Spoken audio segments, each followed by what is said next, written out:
Buttercup. Seriously?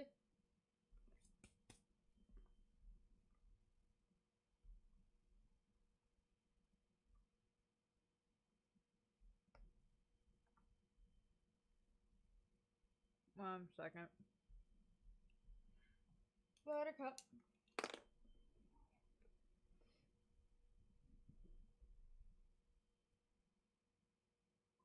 Girl, you don't even have to.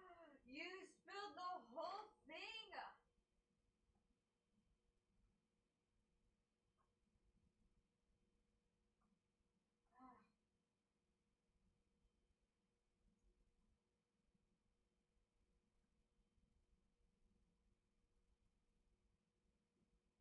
Ugh, butter. Ah, seriously? Right, come on. Come here. There you go. In there.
Huh? Are you little Timmy? Huh? And yeah, there's that as well. So they've been receiving death threats. Pokemon fans are absolutely wild as well. In my opinion, the way I look at it is that if you are a Pokemon fan, you're getting the best of both worlds. You don't gotta wait a whole ass year and a half for another mid game. You can play a variation of the game that your brain has created when you go to sleep at night after eating pizza like 10 minutes before midnight. And you go to sleep and you have that dystopian dream about a Pokemon game that they created, Pal World. You can play it right now. I am just more curious to see if Nintendo or Pokemon or anybody ever comes out here and tries to sue or need legal actions, because there's a lot going on. There's a lot of movement here. And the Nintendo ninjas don't mess around, okay? A full mod of Ash shooting people with shotguns, Misty. We and we have millions and millions and millions of people playing this game. I don't know, bro. This might be something that turns into something. I don't know, but I'll keep you guys posted. That's Pal World. I don't When think we it's do gonna play it, be you know, something that if you guys turns want to come into hang with me, something. I'll be on twitch.tv/Infernal Omni. Probably sometime this week if I'm feeling good, if I have the energy. And yeah, man, that's Pal World. Let me know if you guys have played it in the comments below. Do you fucks with it or not? Is it good or not? Do you guys think it's gonna be a one-hit wonder where it goes boom and then everybody forgets after a while, or do you think this is gonna be something that might last over time? Let me know how you guys feel about it. So guys, we have a huge update when it comes to the Mamba Max situation, which I'm gonna be oh my god, I'm gonna be frank, I don't know if I'm actually gonna be able to follow it. Okay, we talked about it last week. Mamba Max, he was a YouTuber, he still is a YouTuber, who basically kind of is like, you know, hands, and he makes these stories finding these people who are like P-Files and talks about the investigation and the journalism and all of this stuff. And then for content creators, okay, Nicholas Diorio, Lyrics, FPS Diesel, and Mudahar all came out with videos talking about how this guy is a complete liar and a fraud. Like, it's absolutely huge. And apparently he's been doing all of these things in the background to fabricate the stories that he's been pushing out and getting, you know, whenever you're a P-File hunter type thing on the internet for a good cause, you know, you usually create a solid core fan base of people who want to support you for, you know, trying to be an internet vigilante kind of guy, right? They support that. They stand behind you for that because it's a kind of a good cause, and it's noble, you know what I'm saying? But when you take that kind of energy of nobility and then you take people's money, and then you have survivors out here like, what are you doing? And apparently it's fabrication. This is, again, I'm This is what I'm saying is allegedly, because I think this is going to turn into a situation now where Mama Mac might be trying to sue Mudahar for his comments towards him. TOX said the Mama Mac situation got worse. He fakes everything. And there's a video of him saying he could cancel Moist Critical right now. What in the hell? I am being the nicest I could be. I could literally cancel you, Charlie. I could literally cancel you. Cap. And but why would you?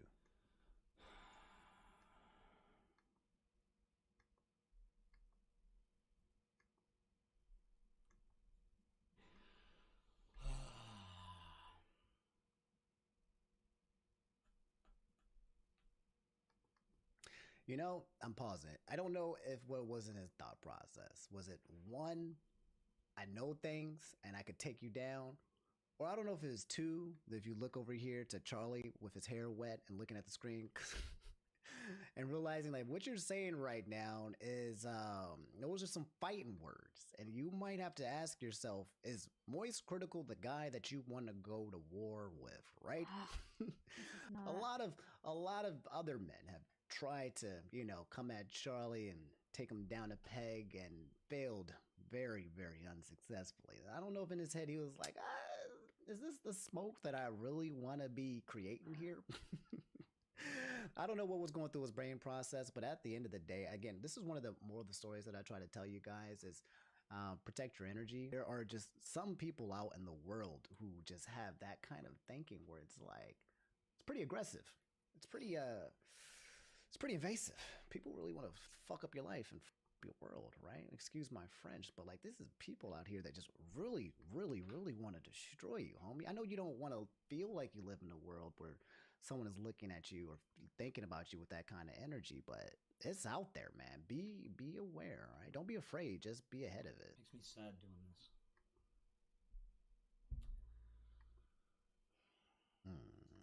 But I am being the nicest I could be. I could literally cancel you, Chuck. Oh, he said it again. This is his editor going over I could literally cancel you. And I choose not to. Over what? It's true, though. It's the truth. Like, I'm the friggin' pedo hunter. Like... Oh, man's a little unhinged.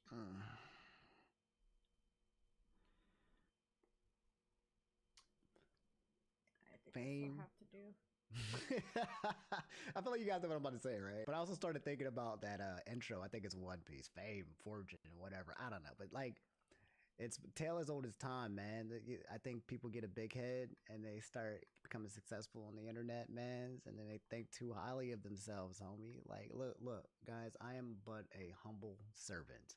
Okay, desperate for you guys to watch my videos in order to fund my income. I have no real power. And if I had any of that kind of real power, I don't even want it, to be honest, to be fair, because I'm not trying to create any kind of, unless it's just positive energy, I'm not trying to create negative discourse. If I had the power to squash somebody like a bug, you know what I mean? I don't think I ever would want to just communicate that out, you know, even in my brain, let alone out to the world. Like, yes, I could squash you like a bug, like a freaking Disney villain character, bro. Like, my man needs a hug.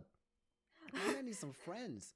My man needs like a girl. Yeah, you need with that kind of brain energy, bro. What's going on, man? You might be too deep into the weeds here because why? Why is that even like a war, a notion that you want to crunch with, brother?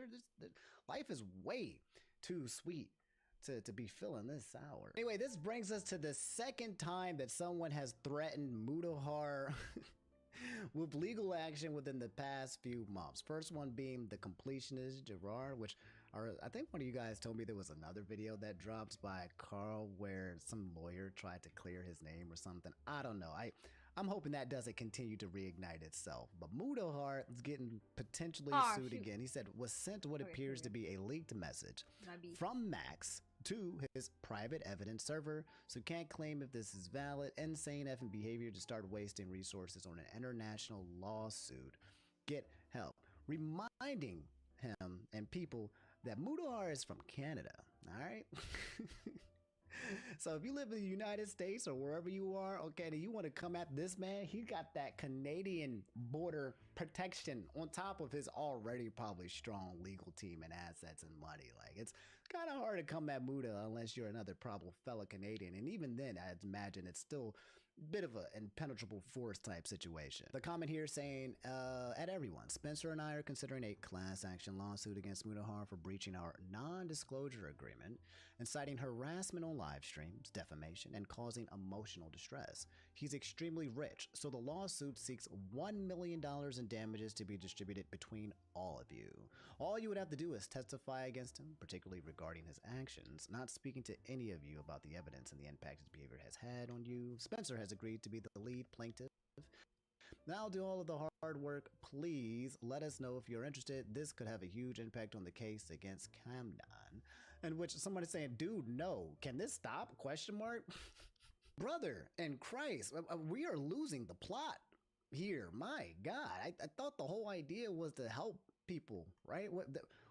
Why are we keep finding ourselves in situations where Mudahar has to get sued when there's the person that's suing them is the person that was supposed to be helping other people? Like, Gerard was supposed to be out here giving charity. Mama Max is out here supposed to be helping these victims, right? And now they're just putting all their resources like, I'm mad and I'm going to come after you, Muda, for exposing us for not doing the best jobs that we should have done.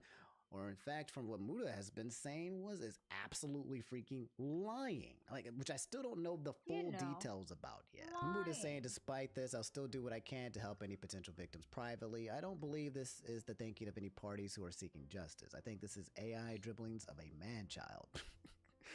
Oh, Lord. Anyway, we have a video here from Mudahar titled Mama Max is a complete fraud, right? It's an hour and 20 minutes. This is a big chungy wungy. A big what? What? How do you have an hour of 20 minutes to talk about this? What? How much did this man actually do? Hello guys, it's me, Mudahar again. And this time we take a look at a YouTuber that frankly has made a mockery of a serious situation that permeates the depths of our society. While he's gained goodwill in the past, a recent investigation by Mama Max has sealed the deal on his career and calls to action. Thanks for watching. Like, comment, and subscribe for more videos. Again, guys, Mudahar is one of my, favorite content creators. We've talked a lot on his podcast. And also, I've just been watching him for a while. All around cool dude, and sometimes we like mess each other DMs. Like he's cool peoples, and yeah, when you make an enemy out of him, it's just weird because I don't think he actually goes out here to harm people deliberately. It's usually just him exposing people who are harming other people already. But he's not like a mayhem, like he's not the vigilante that the other guy is out here talking about. Yeah, I could cancel you, right? It's just. With that said, though, this video is getting on long enough, so I want to kind of touch upon one more clip that I'm still actually trying to process. Well, I'm asking why you did not directly contact me, but contact us only in public stream. Let's see, I contacted you November 27th. Max, I've seen your latest video. I've caught up with this whole situation. I have texted you. What it felt like seeing him on streams. You went on with One Tommy second, I and gotta Lyrics release and are my sitting doggy. there talking to them I'll when keep it you playing. literally haven't spoken to the other survivors. Hold on, can you put Max on for a second? I'm right here. That was snaky as fuck, dude. Oh, I'm coming after you, I- Mudahar. no, Stand I back, stand back. literally Spencer, can you didn't tell him say what that. you felt? You are literally just a little Because snake it hiding literally behind here, dude. That's Can you listen disgusting. to me? Can you listen to me? It was so heartbreaking hearing Muta sit there and say that, oh, if this is fake, then I'll gladly put money towards Camden's defamation trial. Yeah, if That it is was fake. I thought you said it's up. fine with saying it's allegedly. Now all of a sudden, It's there's real? But No, no, there's no no, like the thing other side to the is, story. how do you feel? How do you think that it makes myself and the other survivors feel when you're saying that? It is okay to think that. I'm going to bow out of this one respectfully. The Mama Max rabbit hole that has been appeared here, I've told you guys the basics of it, but to deep dive into this one, All right.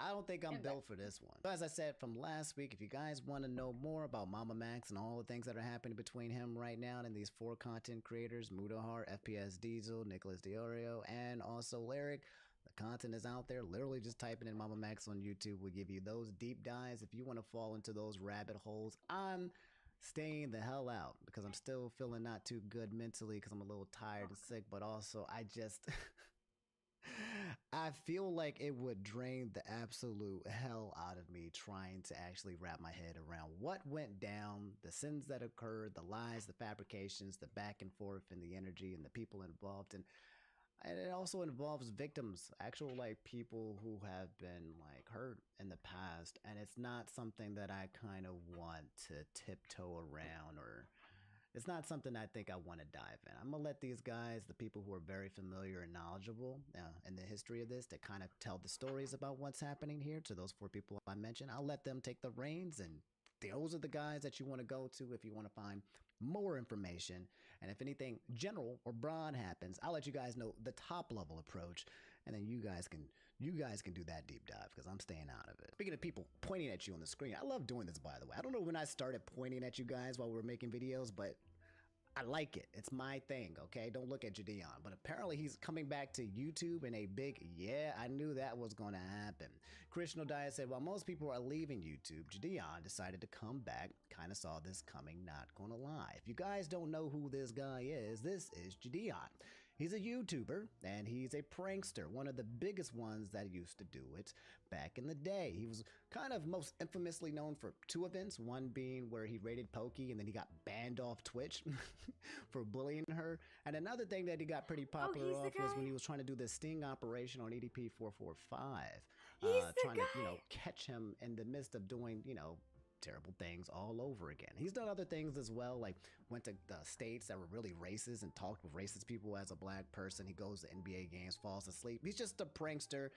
Not the type of prankster that I would say like as YouTubers where they go there and they like hurt like civilians, like spilling poop on people in trains. More so a less invasive one. But it looks like he has decided to come back to YouTube. A few months ago, he made an announcement that he was taking down his channel and he was becoming a Christian. He was going to follow God. I mean, no, nothing disrespect against any of that. I am not gonna pull Lil Nas X here, okay? But like, it was just kind of weird. It was like guy was like on top doing a lot of good things. He was like, actually, God said I can't do this no more, and I'm not gonna. So I'm bowing out, right? And I called Cap because it's me. I'm omniscient. I know what's gonna happen before it happens. But no, there's no way that you take a step back from the content creation and the money that he was definitely making just because you want to be a Christian. You just shape it in more of a way that you would think that Jesus or God would approve of and move forward from. I don't think God would be mad at you for having a YouTube channel. I don't even think God would be mad at you for being a prankster, So come to one of Jadeon's like many YouTube channels, Jid's Burner, coming out, back video. It's a 2-minute and 50-second video where he talks about returning to YouTube. Pretty big deal, man. He has a pretty huge fan base. He makes pretty iconic content as well. So to be fair, I'm actually kind of glad that he's returning. I think he makes pretty dope content.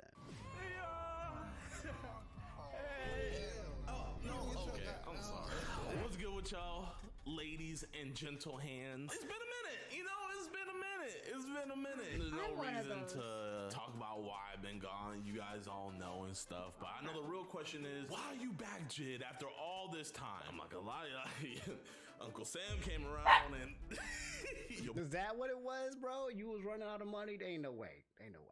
These influencers, they make bank on bank on bank. They need an accountant, bro. I'd be so mad, right? Because, like, when I know content creators and YouTubers or anybody, influencers, like these people who start making money, the only thing I can think of is, like, if they put this into an investment, if they invested, they will set themselves up for life. You don't have to worry about, account omni's coming up, but once you make a certain amount of money, once you stockpile, if you get a windfall, right, you can literally just take it and put it in a very safe and secure location where it will create dividends for you.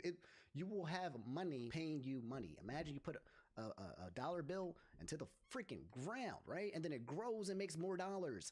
That's investing. Now imagine you put a lot of that.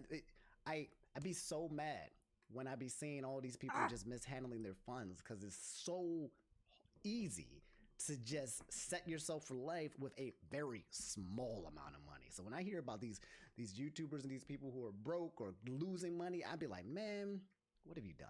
Why are you doing this to yourself? All seriousness, man, like, I missed you guys, bro. I genuinely just missed you guys. I put out a tweet the other day saying, hey, I miss you guys, and I was fully expecting to get cussed out, doxxed, you know, the whole nine. I thought that was legit about to happen, but I went in the comment section and it was nothing but love, man. You know, this is kind of what I felt like when it came. Look, Gideon's still young, right? I think he's like early 20s, maybe even mid. But now he's still in his prime kind of thing.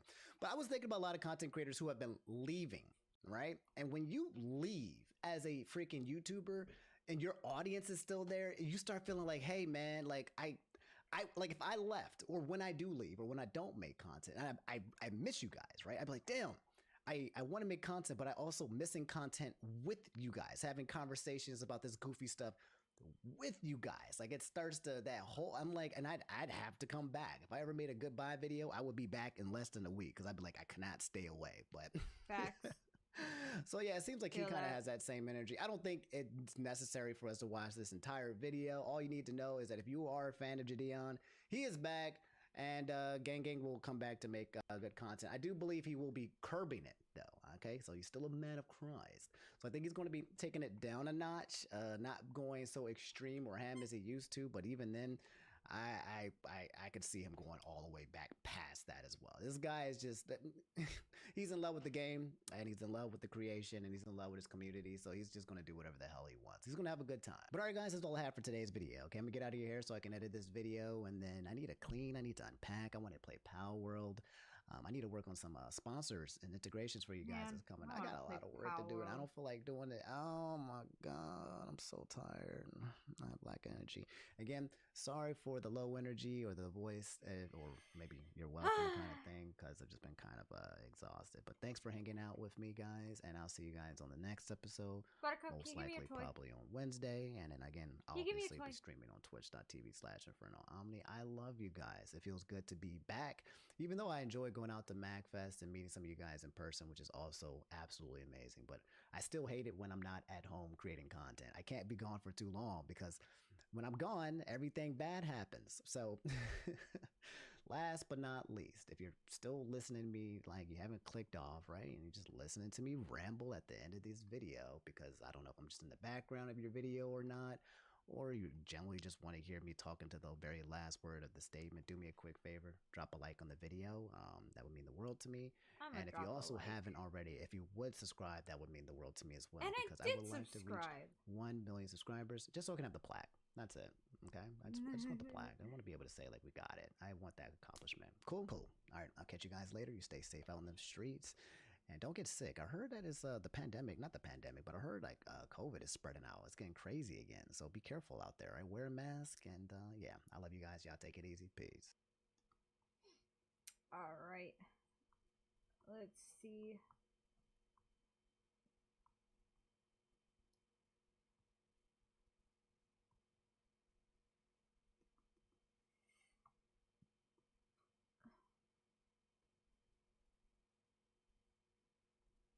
All right. Let's see. What are we in the mood for today? Some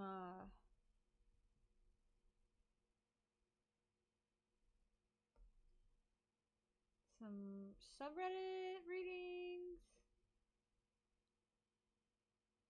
disturbing internet rabbit holes.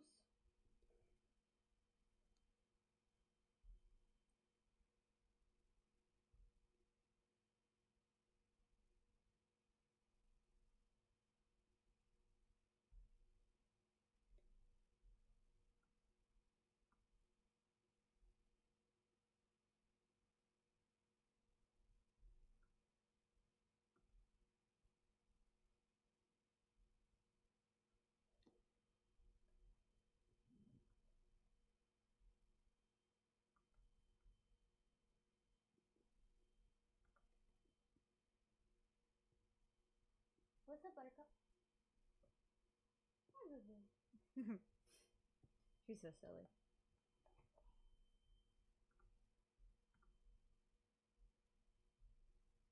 Oops. Ooh. I know what we watching.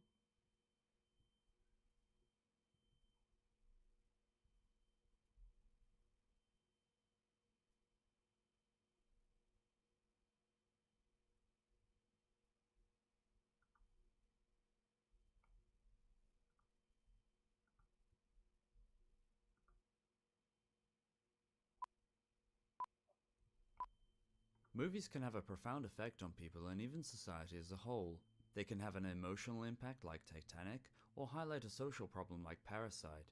One movie in Japan, however, unraveled a case that shook the country to its very foundations. This is the true solved story of the Kyoto Gobancho incident. There we go. I've been waiting so long to make a video on this case, and it is one that has many layers to it. And while there is, unfortunately as usual, almost no information on the subject of the video, I'll do my best to provide as much detail as I can. I hope you find it interesting. If you're a returning viewer or someone new to the channel, welcome. I make videos on Japanese cases, strange, solved and unsolved. If that sounds like something you think you'll find interesting, please consider subscribing and turning on notifications. In any case, let's get on with the video. Today, Kyoto is most famous for its tourist attractions. Places like the beautiful temple complex of Kiyomizu-dera, the striking gold pavilion Kinkakuji, and the stunning Arashiyama bamboo forests are all wonderful, unforgettable sights to behold. While certainly not a tourist attraction, there was once another place in Kyoto a long time ago that used to attract visitors. Visitors of a very different kind. A place few Japanese, and even fewer foreigners, have ever even heard of. A place called Gobancho. Gobancho was a town located in the Kamigyoku district of Kyoto. I say was because it technically no longer exists today, at least not in the same capacity as it once did. Established during the Edo period as a pleasure and entertainment district for men, particularly for lower class craftsmen who used to work in the area, its streets were bustling and its businesses were booming for many years. Restaurants, bars and entertainment houses lined up along the streets one after the other, and visitors started coming in from all over the city, resulting in it becoming very well known and the popular place in Kyoto to unwind after a hard day's work. Given the nature of the establishments, drunk scuffles, disruptive shouting matches, touting, and dubious activities became a staple of Gobancho, and earned it an infamous reputation. After World War II and the restructuring of the country, it was renamed to Nishijin Shinchi, but it wasn't until 1958 when the post-occupation government introduced new laws to clamp down on harlotry that Gobancho businesses were forced to cease operation entirely, and the once thriving part of the city was gone almost in an instant. Some tea houses and remnants of its past remain today, many repurposed for other more accepting businesses and homes, but most of the place was demolished and turned into a residential area for families. A famous Japanese novel named Gobancho Yu Giriro, later adapted into a popular movie, keeps memory of the old town alive, but after such a long time it is mostly forgotten now. In its place, a quiet, ordinary area with very little going on really. 3 years before its demolition, however, an unfortunate incident occurred that changed Japan forever, an incident that is still brought up to this very day. On Sunday the 10th of April 1955, the 30th year of the Showa era, two brothers and two of their friends were drinking together in a bar during the late hours. Nothing is really known about them except for the name and age of one, 20-year-old car assistant Osamu Kinoshita, who was the younger of the two brothers. They'd been drinking for a long time, and by nightfall they were already quite inebriated. It is said that they were really enjoying themselves, laughing, joking, and chatting the night away. The four of them kept to themselves on the table that was almost never free of a glass. They were certainly noisy, but other than Osamu having an altercation and punching a fellow patron stranger when they stumbled into each other, things were fairly standard for a Gobancho business, even if a female worker had to step in to put an end to it.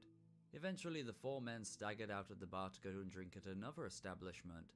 Immediately upon doing so, they encountered a group of 4 male students in uniform walking past in the street. Now, since we have 2 groups of 4, things could get confusing, so from now on I will refer to the group that was drinking at the bar as the friend group, and the students that they just met after leaving as the student group. The exact details are unknown, but the friend group, in their drunken state and against their better judgment, shouted out to the student group, telling them in a teasing way that they were too young to be in such an area. It seems the friend group goated the student group, and unfortunately a fight ensued in the middle of the street. It is said that the friend group were typically honest, nice people, but they had gone way over their limit that night and became reckless. As stated by the older brother later, the brothers in particular change into different people after consuming a large number of drinks, and not for the better.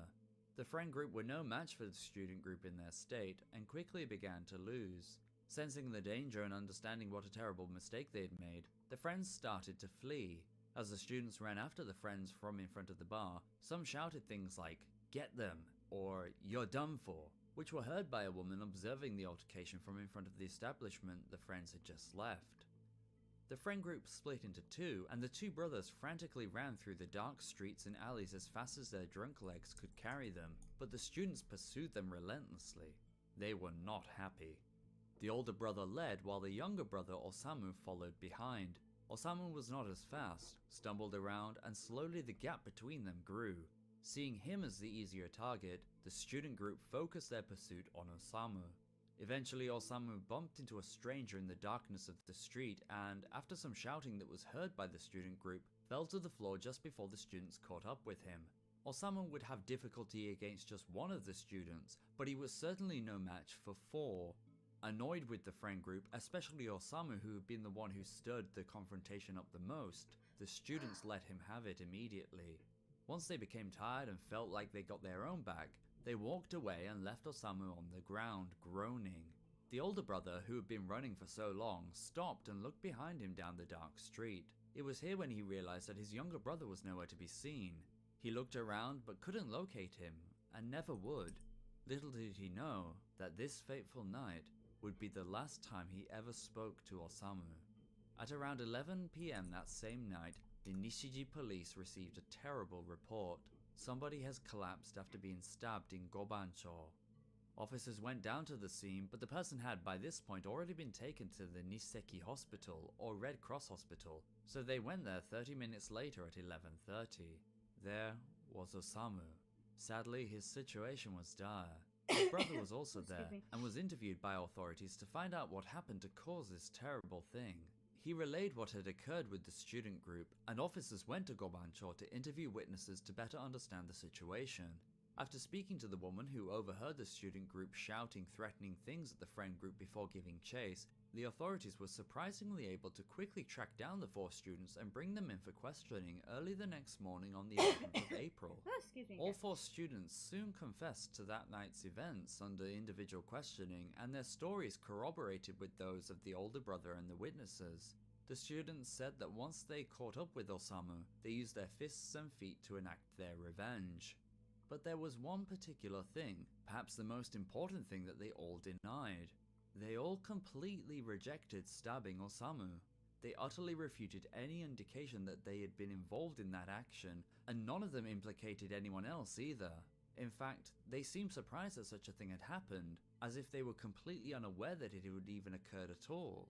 They admitted to beating Osamu after the friend group had stirred up trouble, and were even defensive in how it was not the students themselves who had started it, but they claimed to know nothing about the blade wounds. Direct quotes include things like, "We caused injuries that night, but we absolutely didn't use a knife." After being interviewed one by one, they said they didn't carry a knife, didn't use one, didn't know what happened, and if someone had done something, it wasn't them. They all had the exact same story. Nah. An unnamed head Oh, shoot, detective okay, at the that's right. Nishijin police force merely believed that they were protecting each other by lying. He believed that they were responsible for this. Clearly, by their own admission and witness testimony, they had attacked Osamu. The students had also admitted to drinking themselves while under questioning, and some of them had admitted that this could have caused them to forget what had happened that night. While the authorities were gathering evidence and thinking of a strategy on how to get the truth out of the students, some awful news came in. On the 12th of April, 2 days since the incident, 20-year-old Osamu had sadly succumbed to his wounds. What should have been a fun night with friends and family turned into a sad tragedy. While the friend group had acted in an aggressive and antisocial way that was not appropriate at all, Osamu didn't deserve this outcome, especially when we consider how much drinking had clouded his judgment here. With Osamu's passing, things got much more serious, and this was now a murder inquiry.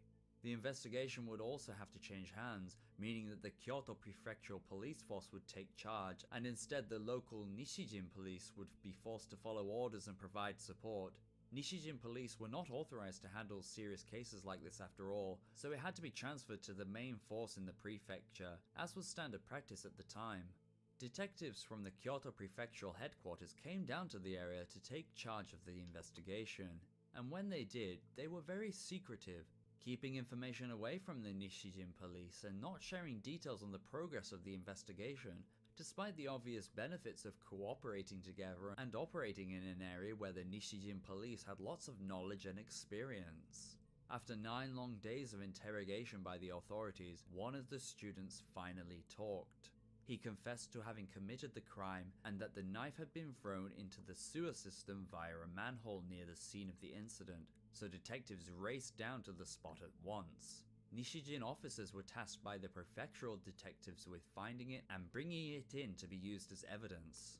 They opened the manhole up and searched relentlessly for 4 hours in the filthy sewage, but they were enthusiastic because if they could find it, it would solve the crime. After sifting through bucket after bucket of wastewater, they eventually gave up. It wasn't there. They theorized that it could have washed away, but they had no idea what the truth was. Disappointed, they returned to the station empty-handed. Fortunately, a different student also talked a few days later. They also claimed that they had committed the awful crime and that they threw the knife in a nearby forest. It seems strange that someone else would own up to it, but since the first confession seemed to be a dead end, maybe this one was promising. Once again, Nishijin authorities were tasked with searching the designated area. After hours of looking, hours of combing through the grass and leaves, they once again turned up nothing. But this was only the beginning. Eventually, all students one by one confessed to ending Osamu's life and gave locations of where the blade could be. In total, they pointed out over 30 different locations all over Kyoto, every single one of which had to be thoroughly searched. Officers combed through the Kamogawa River, the mountains, everywhere, all of which did not contain the item that was seen as key to the investigation, the crux of the inquiry that could solve the crime. The Nishijin police, as mentioned previously, were kept away from the details of the case by the investigating detectives from the prefectural headquarters, so they were puzzled and irritated by what was happening, believing that the students were taking them for fools or something. That the students were intentionally wasting their time by lying about the location of the knife. With the detectives left with nothing but frustration, eventually the students were sent to the prosecutors without much physical evidence, save for some bloodstains on the students' trousers that matched the type of the victim, blood type O.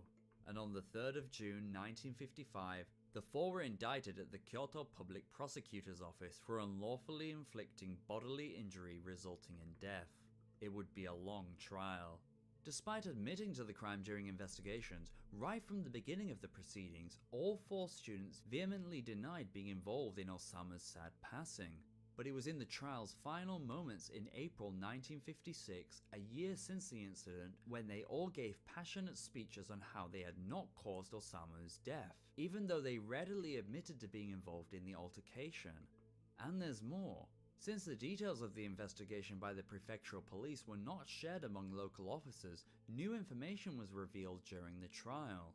On the 17th of May 1956, at least 2 of the students claimed during their testimonies that an unknown man wearing a white turtleneck shirt with a navy blue double-breasted business suit had intervened in their pursuit of Osamu, punched him, drew a knife, and committed that terrible action for which they are on trial for. In other words, a mysterious man was responsible, not them. However, all 4 claimed it was too dark to see the stranger's face or what had happened exactly, so they couldn't provide any information on defining features that could help identify him. In fact, other than the general description of his clothing, appearance, and actions, they could offer no other evidence to back this up. The story was quickly dismissed as being a lie and considered to be nothing more than excuses by the court. However, something happened that no one expected. During the 6th public hearing on the 26th of February 1956, a previously unknown witness came forward to give testimony. A 20-year-old woman named Yasuko Muramatsu contacted the authorities with some very interesting information. On the evening of the incident, Yasuko went to the famous Hirano shrine with her younger sister to enjoy viewing the cherry blossoms, or sakura as they are known in Japanese. This activity, or hanami, is a popular practice in Japan. They had intended to go with their 17-year-old friend Kazuyo Sato, but she wasn't home, so the pair went alone instead. While returning home at around 10:40 PM, Yasuko stopped off at a nearby public toilet to wash her hands. As she was doing so, an unknown man also entered and barged his way past her. According to the woman, at the sink approximately 4 to 5 meters away from her, he washed a blood-stained knife and a hand towel. Her description of the man's appearance and clothing was an exact match for what the students had said in their testimonies. Some of her direct quotes include, "It happened at around 10:40 PM when I was washing my hands at a public toilet on the corner of Kamicho Jamachi. I saw a young man washing a bloody hand towel and a knife. He was wearing a turtleneck shirt, a navy blue suit, and tall boots." And she also said, "There were 2 stains on the hand towel, and blood was dripping from them." This seemed like a breakthrough for the defense. The witness corroborated what the students had said during the trial, and with nothing really proving that the students had committed the act against Osamu, it had the potential to tip the balance in the defense's favor. However, the authorities had some doubts. The incident was said to have taken place at around 10:40 PM, when the area was pitch black under the night sky. Back then, there were no streetlights in such residential areas, meaning it was very dark. They thought it would have been impossible for Yasuko to witness such a thing from a distance of 4 to 5 meters. In response to this, Yasuko claimed that she could also smell the blood, that the distinctive metallic smell filled the toilet area.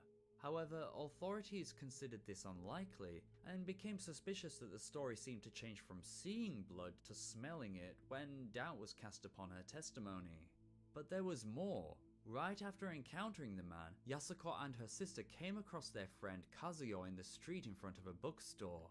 Yasuko immediately told the friend of the strange incident, but there was some confusion about the location of the public toilet after the friend was interviewed by the authorities. When police conducted an on-site investigation together with Yasuko, she seemed to act strangely, and the public toilet was 500 meters away from where Yasuko said it was, which further cast doubt on her testimony. And it goes further. Kazuyo told her ping pong partner about Yasuko's encounter with a strange man in the toilet, and that someone, a male friend of hers named Masami Nishimura, just so happened to be an acquaintance of the students. In fact, he was the housemate of one of them, so he knew the case very well. Immediately upon hearing about this toilet incident, the two went to Yasuko and begged her to tell the authorities of what she saw and to testify in court on the student's behalf. When the court heard about this, they really became suspicious. They believed it to be a fabricated witness testimony, that Yasuko and her friends had made it up to try and help the students get away with their crimes. To them, it couldn't be a coincidence that Masami lived with one of the students. On the 1st of March 1956, Yasuko and her father were called in for questioning by the Kyoto public prosecutor named Shuzo Morishima. Yasuko had to travel all the way from her workplace in Nagano at a moment's notice. They were both interrogated from 10:30 AM until 2 AM the following morning, when Yasuko was eventually arrested for perjury but let go on the same day. Yes, she had been questioned and issued an arrest warrant. After the investigation, when it was issued, she was quoted as saying, "While testifying under oath as a witness, I gave false testimony that I saw a man wearing a felt hat, a navy blue double-breasted business suit over a white turtleneck shirt, and tall boots washing a blood-stained towel." She had lied. She admitted that she made the entire story up. Her testimony was thrown out. And with that, it seemed like an open and shut case. The defendants had admitted to beating Osamu, and although they changed their story to include the mysterious stranger in a suit and a white shirt, the students had confessed to committing the crime under interrogation. A female witness at the scene had also heard the students shouting threatening things such as "we'll get you" before giving chase, which implied intent to commit the horrible deed to the court. With Yasuko, who corroborated the students' stories, now saying that she had lied, the defendants had no evidence to back up their claims of innocence. And while the trial wasn't over, the authorities had pretty much made up their minds. It wasn't looking good for the 4 students at all. On the 27th of March 1956, a movie entitled Mahiru no Ankoku, or Darkness at Noon, was released in Japan, and it became a very popular must-see movie.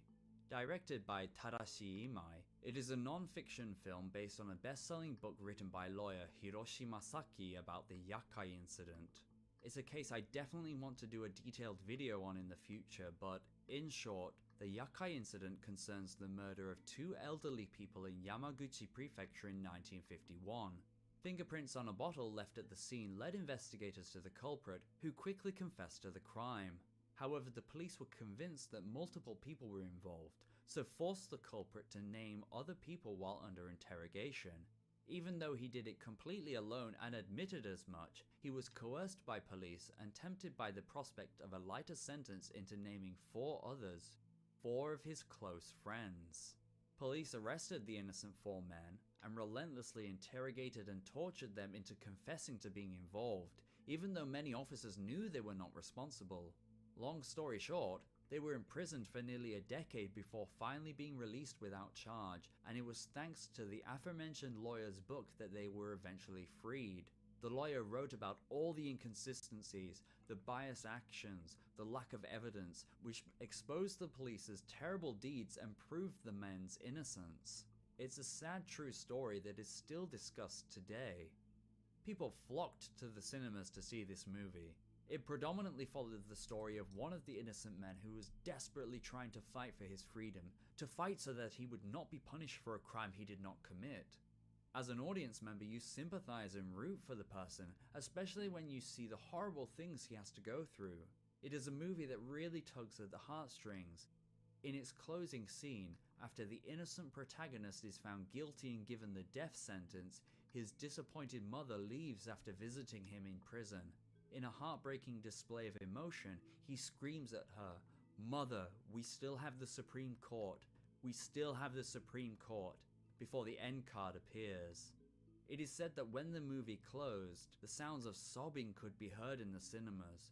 Both men and women were said to have tears streaming down their faces after witnessing what those men went through in this dramatization of a very real case. But there was one man, just one, who watched this movie and felt something very different, something unique that no one else felt: guilt.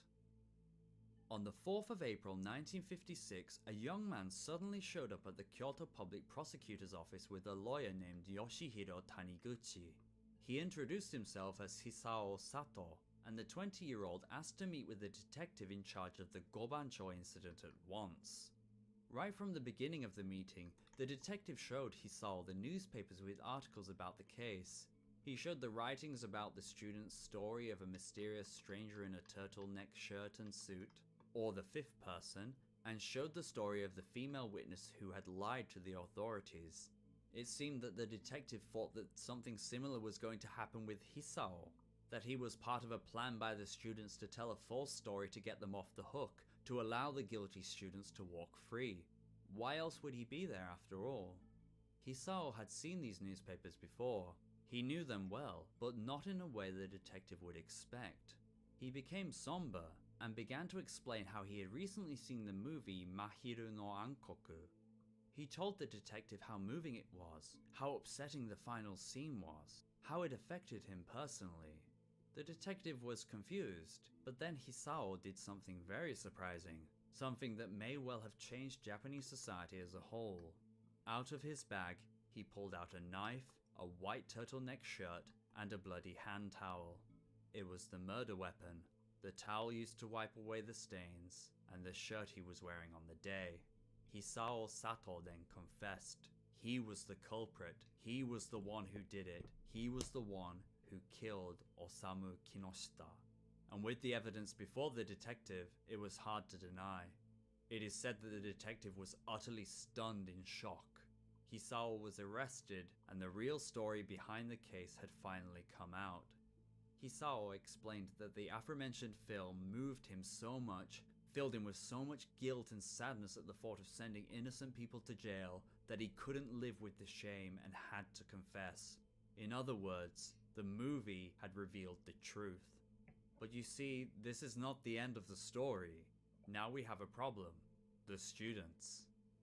On the 9th of April, 5 days after the confession, the news broke and was spread nationwide. Understandably, it became the top news. The authorities admitted that the 4 students had been mistakenly arrested and released them from custody, of which they had been held for around 1 year. Fortunately, it wasn't longer, but of course any time would have been too long if they were innocent. This leaves some unanswered questions, however. If the students were innocent, why were they held for so long? And why had they previously confessed to the crime during interrogations? Well, the students would talk extensively with the press upon release, and they had some fairly shocking things to say. It turns out they went through a terrible ordeal. They were subjected to up to 20 hours of questioning a day in some circumstances. They were screamed at, roughed up, and even beaten during interrogations in an attempt to force them to confess to what had happened. Direct quotes from the students include things like, "I was scared because I would be tortured by the detectives, so I made a false confession." And also, a policeman came in at around 3 AM and screamed, "You're lying," punched me and pulled my arm. On the next day, the investigation became more rigorous. I was handcuffed behind my back and forced to sit up straight from morning until night. I was also ordered to sit with my hands up, and if I lowered them, I was hit, and the officer screamed, "Confess you did it with the knife." But there's more. They were also deprived of food and sleep. The Kyoto prefectural detectives that took over the investigation would do things like buy delicious, expensive food and allow the students to take a single bite and then stop them from eating more. They would also force the students to stand against a wall and watch the detectives eat while not being allowed to eat themselves. This, combined with the lengthy and relentless questioning, meant that the struggles they went through, both physically and mentally, must have been extremely difficult. Remember how I said that the Nishijin police, who were not directly involved in the interrogations, were frustrated with the students because they believed that they were intentionally wasting the officers' time by stating many places where they hid the knife? Well, it turns out that wasn't the case at all. The students were so desperate for the intense interrogations to end that they were saying all the places they could think of in an eager attempt to end their ordeal. They were under so much pressure that they confessed, even though they were innocent, and were praying that the knife would be found and that their mistreatment would end. They were also lied to by the detectives with promises that if they confessed, they would receive shorter sentences or even pardons. Their stories about this mysterious man in the turtleneck shirt were all completely ignored during questioning. They were never investigated at all, even though all the students corroborated this story without contacting each other. In other words, they had individually said that they saw this man, but no investigation took place. You're probably wondering why the authorities did this. Why were they so harsh on the students? A couple of reasons are they likely just wanted it to be solved quickly and they were suffering from confirmation bias, but there is something else. You see, some of the students were either what is known as burakumin or Zainichi Koreans. I won't go into too much detail about this since I've gone on a few tangents in this video already, but burakumin, meaning hamlet people, is a term that refers to the descendants of people who used to perform jobs that were considered sinful or unclean during Japan's past. Tanners, butchers, undertakers, leather workers, executioners, while all incredibly hardworking and performing vital jobs, were unfairly discriminated against and forced to live in hamlets away from the general public. It's a part of an awful feudal caste system, and while it is fortunately largely absent from modern Japanese life, people who lived in burakumin areas were often treated as less than others even in the recent past. I touched upon it in another one of my videos if you're interested. And Zainichi Koreans, meaning Koreans in Japan, are ethnic Koreans who have permanent residency or full Japanese citizenship and either arrived in Japan before 1945 or are descended from parents who did. Due to their foreign roots, they are sadly looked down upon by native Japanese people. While things are a lot better in modern Japan, discrimination does regrettably persist to this very day, largely due to the sour relations between the two countries. Now, the students did indeed attack Osamu and had owned up to that, so it's natural that some investigators believed that they were involved in Osamu's death. Past acts of delinquency and violence among the students also came to light, so I do understand how some not directly involved in the interrogations could honestly believe this. However, it is certain that some detectives discriminated against these poor innocent men based purely on their backgrounds alone, as well as their own ignorant perceptions. When these stories were published for all of Japan to see, the people were very angry at the Kyoto police force. The general public, desperate to reforge Japan and correct its mistakes from before World War II, had great sympathy for the students and tensions were boiling. The movie Mahiru no Ankoku only heightened their sympathy and frustrations. They wanted justice. However, it wasn't only the public that took notice. The Japanese government, the National Diet even got involved. To say that they were angry would be an understatement. The new Japan was very keen to remove the brutal aspects of its imperial past, and the actions here, reminiscent of the forces used to subjugate the population during the early 20th century, rocked the government. During a plenary session of the House of Councillors, Chairman of the Legal Affairs Committee Tokuchi Kameda discussed whether human rights violations had been committed during the interrogations and demanded that both an apology and punishment be delivered to those responsible. The discussion went all the way to the top, and then Prime Minister Ichiro Hatoyama replied with, "We will consider the matter depending on the results of an investigation." Tokuji travelled from Tokyo to Kyoto to conduct a 3-day on-site investigation into the officers beginning on the 7th of May. He conducted extensive interviews of both the students and the authorities. When the officers only gave abstract rebuttals or excuses for the allegations, Tokuji claimed that, "I cannot deny that it has deepened my suspicions that the students were coerced into confessions." He made a report on the 17th of May, and on the 31st of the same month, the Committee of Judicial Affairs stated, "In view of recent incidents, such as the misidentification case by the Kyoto District Public Prosecutor's Office, in which the authorities had misjudged the fundamentals of criminal investigations, carelessly arrested and detained innocent persons, coerced confessions, assaulted and tortured, the government should actively ensure the investigations respect human rights, get rid of the self-righteous attitudes of the police and prosecutors, and change the old-fashioned tendencies towards investigations based on assumptions and whitewashing. The government of Japan must, therefore, swiftly ensure the human rights are thoroughly instilled in the investigators, and that the police and prosecutors are thoroughly corrected in their operations in order to ensure that the fundamental rights of people are protected." The government then made changes to how interrogations and investigations are done across the country, passing new regulations to prevent the same thing from happening again in the future. New rules were put in place for the courts too, to make sure that all evidence was taken into account and personal prejudices by prosecutors was subdued. The authorities were ordered to weed out discrimination and treat all suspects equally regardless of their backgrounds. As for the authorities directly involved in the Gobancho incident, they all denied that the students were mistreated. Even the chief at the Criminal Affairs Division at the Ministry of Justice tried to defend the officers involved. He said, "There is no truth to the claim of mistreatment. Mr. Y's confession may have been an attempt to save his friends and take the blame alone, or maybe out of a sense of decency." Kyoto Public Prosecutor Chuzo Morishima received disciplinary measures as a result of foul play and eventually resigned.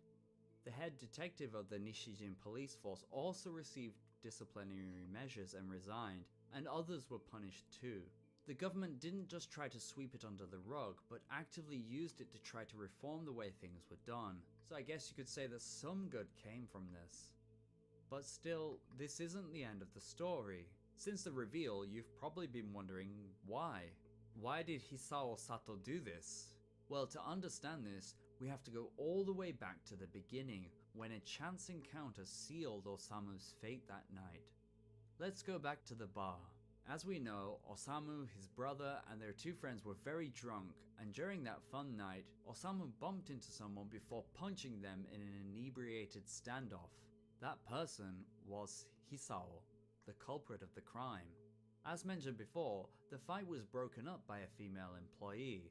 What Hisao revealed after this confession though, was that even though it was Osamu who started it, that had punched him, the worker had told Hisao to leave the bar instead, while the friend group went back to having fun. Hisao felt so frustrated by this. Why did he have to leave? Why was he treated like the bad guy when it was the friend group that had been loud and obnoxious? What did he do to deserve this? Hisao had to abandon his food and drink, pay, and leave the bar, all for reasons out of his control. Irritated, he began walking around Gobancho trying to cool off. He was fuming at Osamu, at the bar, at the world, and pacing around the area trying to forget about it. Just as he was starting to calm down and get over what happened, someone came running out of the darkness and bumped into him. Hisao couldn't believe it. It was Osamu. Something inside Hisao snapped. The anger boiled up within him yet again. He shouted towards Osamu, "You were the one who punched me before," referring to the altercation at the bar, and out of his jacket pocket came a knife. During his confession, just carries a Hisao knife? also thought that Osamu had come after him to continue what was started in the bar, so he felt threatened by him. He claimed that Osamu had a different look on his face, which made him fear for his well-being and feel compelled to do something to protect himself. Hisao struck Osamu twice in the back, and immediately after he did, the students showed up. Because it was so dark, they had no idea what had just transpired and set upon Osamu as Hisao fled the scene. It was here in the scuffle when Osamu's blood unknowingly spread to the two students' trousers. Hisao ran east for a while until he happened upon a public toilet. Believing it could be the perfect place to wash away some of the evidence, he quickly entered. It was dark, so as he did, he encountered a girl who was already in there washing her hands and barged past her. He didn't see her at first due to the poor visibility. And yes, in case it wasn't obvious by now, Yasuko Muramatsu, the witness who testified on behalf of the students, was telling the truth all along. She hadn't lied at all. In a newspaper article she wrote herself, she said the following: "Suddenly on the 1st of March, I was summoned by Prosecutor Morishima. He said, 'Someone asked you to do this,' to which I replied, 'I was not asked.' Eventually he started saying insulting things like, 'Cool your head. The world is laughing at you. Your name will be tarnished. You won't be able to find work or find a husband. You will go to jail for a long time. And your father will suffer because of this.' He even said, 'Tell me what I want and I'll let you out immediately. If you don't, you'll go to jail.' This continued from 11:30 AM until 7 PM. Finally, I was given an hour to eat. I was told I could eat there or go out to eat, so I went out. I thought, if I tell them what happened and they don't listen, where should I go with the truth? I then struggled to decide who would be the best person to contact before finally searching for attorney Mayabori's number and calling him. He said, 'If they're going to investigate like that, I'll go down.' At around 10:30 PM, Prosecutor Morishima came into the room and said, 'Why did you call a lawyer?' And I replied with, 'Because you're trying to get a false report.' After this, I was investigated a little more and was finally shown an arrest warrant. I said, 'There is no reason for me to receive something like this. Please tell me why you're giving it to me.' I asked repeatedly. On the back of the arrest warrant was written, 'Even though she didn't see the man, she said she lied in court when she said she did.' Eventually she gave in and recanted her statement, and even though her words were the truth as proven by Hisao after his confession, she was pressured to lie and take back her witness testimony out of fear of being arrested and thrown into jail. The fact that a witness who told the truth was coerced into lying in order to prosecute innocent people was heavily criticized, and was another point which was used to rightfully punish some members of the authorities. Now back to Hisao. After Hisao washed the blade and hand towel in the sink, he left the public bathroom and ran all the way home, where he went to try to get some sleep and forget what had happened. He, like the others, had been drinking after all, and this had also played a role in his actions. The next day, he put the knife, hand towel, and white turtleneck shirt in a jug and buried it in the garden of his home. And there it remained for a year, until he saw that movie, until the guilt he felt overcame him and caused him to do the right thing. Hisao confided in his sister's husband about what he did and spoke to his mother. They decided to go to the authorities with the lawyer from the law firm where Hisao's sister worked as a clerk. For confessing to the crime and setting the record straight, showing genuine remorse for his actions, being forthcoming with information, displaying how he was provoked, exposing the injustice that went on, and taking into account what happened at the bar, Hisao Sato was sentenced to 3 years imprisonment and a 3-year suspended sentence. The students and the witness received apologies and their false charges were removed from their records. The students' studies were badly affected by the incident, but they were able to pick up where they left off. Almost nothing is known about them, but it seems they went on to live normal lives. I hope that the trauma of this ordeal didn't affect them too much and they were able to have peace. It is said that Osama's brother felt great guilt over what happened that night. The fact that he ran so fast and lost his brother in the darkness weighed upon his life. Like the students, I hope he was able to find peace. It wasn't his fault after all. Chief Public Prosecutor Kumazawa of the Kyoto District Public Prosecutor's Office issued a statement saying, "I'm sorry for the failings of the prosecutor's office. Given the circumstances at the time, indicting the 4 students was unavoidable. I completely regret the flaws of the investigation. While it may not seem like much in terms of reflection, it's good to see that at least some people didn't try to hide things and fully acknowledge their mistakes here in regards to the incident."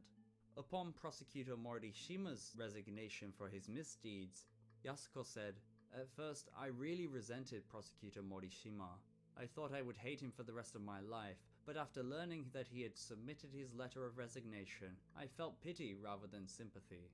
Experts have also weighed in on the incident.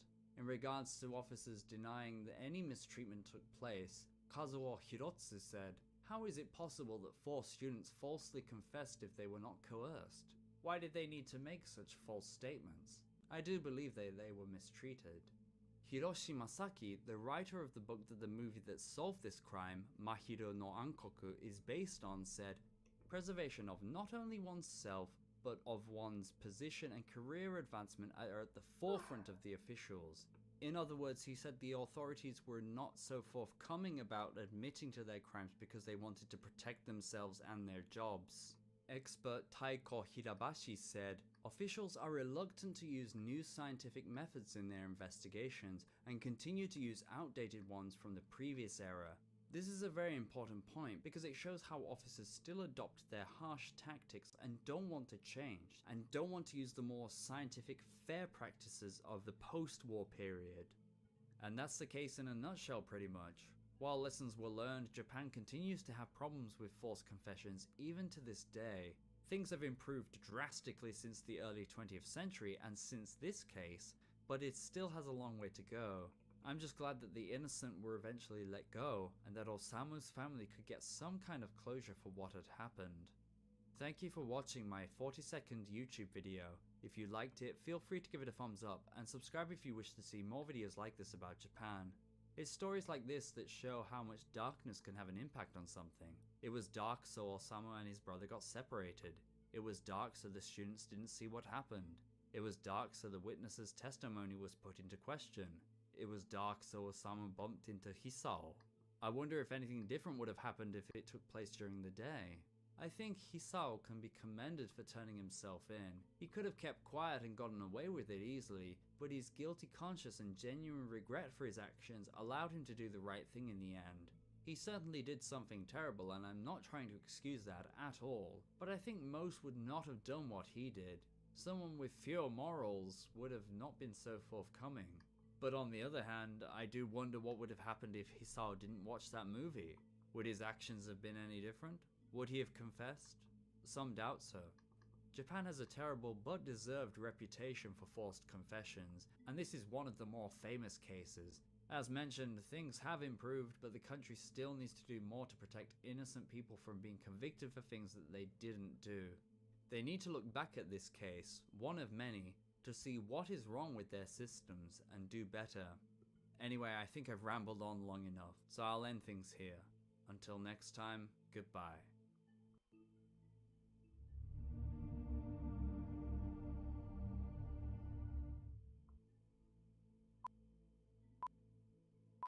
Kyoto Robato in the flesh, or rather in the hazard suit. So I got a lot of feedback on my last video about how people enjoyed the Google Maps bonus stuff, so I thought I'd do it again, except take it to another level and actually go to the location, actually go to Gobancho. So here I am walking to Gobancho. You may be wondering why I'm recording at home rather than on video, but the audio didn't come out very well. It was too quiet, so you can't really hear what's going on, and and so I thought I'd just re-record the audio. But yeah, I hope you enjoy it, and let's get going. As I mentioned at the beginning of the video, most of Gobancho was dismantled once those new laws came into place that stopped sort of dubious industries. But this building right here is one of the original buildings. In fact, this is 300 years old. It's a very old building that operates as a restaurant, and you know, it looks really cool. All the wood and you know, just very traditional, typical Japanese building. It looks very cool. My camera skills really suck, but the building coming up on the left here, beyond this dark brown building, is also an original.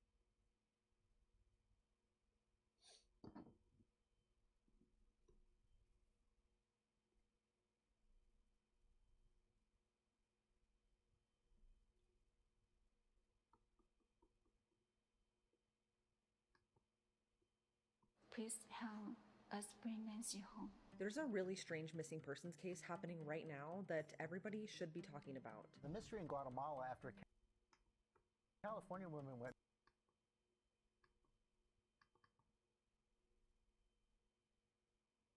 missing while kayaking. The details in this case are bizarre because it involves a whole group of people who basically refuse to talk to authorities. What are you so scared of, Christina? What you got to hide? We want the truth. We want to understand what happened. He had said in an Instagram comment basically like, oh, I hope that her body is found. What do you mean her body? No one said she was dead. I need us all to care. You need to also care about Nancy Ng. Where is Nancy Ng and what happened to her? It's mid-October. You and your husband watch from shore as the teacher and his followers begin to come into view. When the two of you rented the kayaks to the group earlier that day, the surface of the water was still as glass. But now as the travelers return from their leisurely day out on the lake, the conditions have become quite rough, and you're glad they are coming in now. But as the kayakers draw close enough to make out individually, you notice that there are 8 of them. But you clearly remember 10 vessels being taken out this morning. That's when you spot them. 2 kayakers in the distance, separated from the rest of the group, paddling further and further away, out of sight. You're beginning to feel like something is wrong. A feeling that becomes significantly worse when only one kayaker reappears and joins back up with the group. When the 9 yoga enthusiasts return to shore, their leader ushers away one of the students, who is clearly distressed, and the entire group leaves without paying or even uttering a single word to you or your husband. The next day, you call the hotel where the group is staying, looking for the payments for the kayak rentals. That's when you learn that they've already left, not only the hotel, but the country.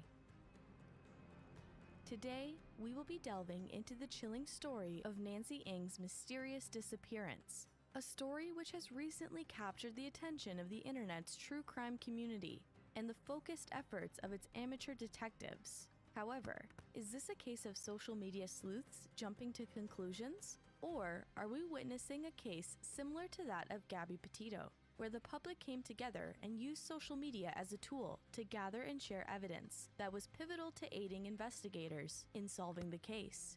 And with these questions in mind, let's go through all the evidence we have so far.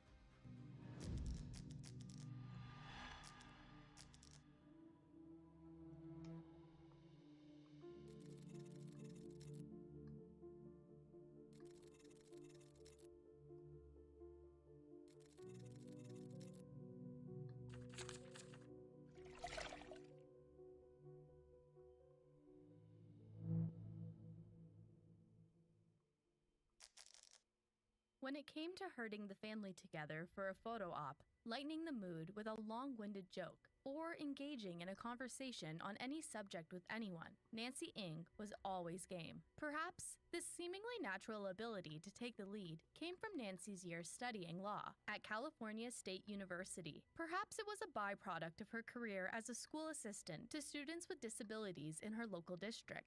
Hey, maybe being the eldest of 4 siblings had something to do with it. Whatever the source of Nancy's charisma was, these moments, along with her token heartfelt smile, hug, and laugh, were enough to enliven any room the 29-year-old entered. Beautiful. But beneath Nancy's nonstop energy was a practiced calmness, something she could turn on in the right environment, and her yoga studio provided that. Yep, on top of being an experienced hiker and adventurer, Nancy was also a devoted yogi. 3 interests that likely made an opportunity she was presented with in 2022 all the more appealing. See, this was the year Nancy's yoga instructor hosted a retreat along the picturesque Lake Atitlan. Situated among lush rainforests, volcanoes, and various indigenous communities of Guatemala, the body of water that's located 1,500 meters above sea level and covers an area of over 132 kilometers has become something of a wellness hotspot for years. And it was at this oasis where Nancy was able to own her Zen for days. In fact, according to Nancy's sister Nikki, attending this retreat and partaking in its itinerary only once wasn't going to cut it. She loved it so much she wanted to go back again. So, Nancy made the last-minute decision to attend the 2023 retreat, bidding her family adieu on October 14th to head back to Lake Atitlan. When she landed, she texted her family to confirm she'd arrived safely and wished her brother a happy birthday. Nancy then reminded them that she was unplugging for a few days, so they wouldn't be hearing from her for a while. Little did the Ng family know how long that while would be. See, the getaway was reportedly meant to last for 7 full days, before Nancy was due to arrive back in Monterey Park, California on October 22nd. But as fate would have it, Nancy wouldn't make use of that return ticket, as 5 days into her trip, the 29-year-old simply disappeared. An eerie video captured the last sighting of Nancy that morning of October 19th at roughly 10 a.m. In the footage, she paddled towards a group of 9 other members of the retreat as they took off on a kayak excursion. And while Nancy's expression isn't visible, her wave towards the camera suggested the 29-year-old was in high spirits and completely unaware of what would occur moments later. It's hard to watch. Clearly she looks happy and excited to be out on the lake. Later that day, Nancy's father received a cryptic phone call from the retreat's organizer. Nancy wouldn't be coming home, the voice on the other line informed him. His daughter was missing. As for why the eldest child of the Ng family was no longer returning, that remained unclear. We don't really know exactly what happened. The witnesses that were able to see what happened have not been extremely communicative. And unfortunately, the mysterious details surrounding the disappearance of Nancy Ng would only grow. For the Ng family, their lives were unrecognizable from what they had been just days before Nancy left to Guatemala. It was like a joint birthday celebration, so we had a family dinner. And we didn't know if that'd be the last time that we'd see her. Happiness, it seemed, had now been put on hold as their father began sleeping with a phone next to him at night. Like he's hoping for a ransom call, something that will prove that Nancy might still be alive and that she's out there and she's just waiting for us to find her. And they held their breath, waiting for Nancy's travel companions to come forward with information. After all, without any leads, finding Nancy was next to impossible, as the Guatemalan Navy proved after they called off their search of Lake Atitlan after 72 hours. So, the Ng family was forced to get creative, launching a GoFundMe to fund the private search and rescue company, Black Wolf Helicopters, that scoured the lake from above, and volunteer divers that searched from below.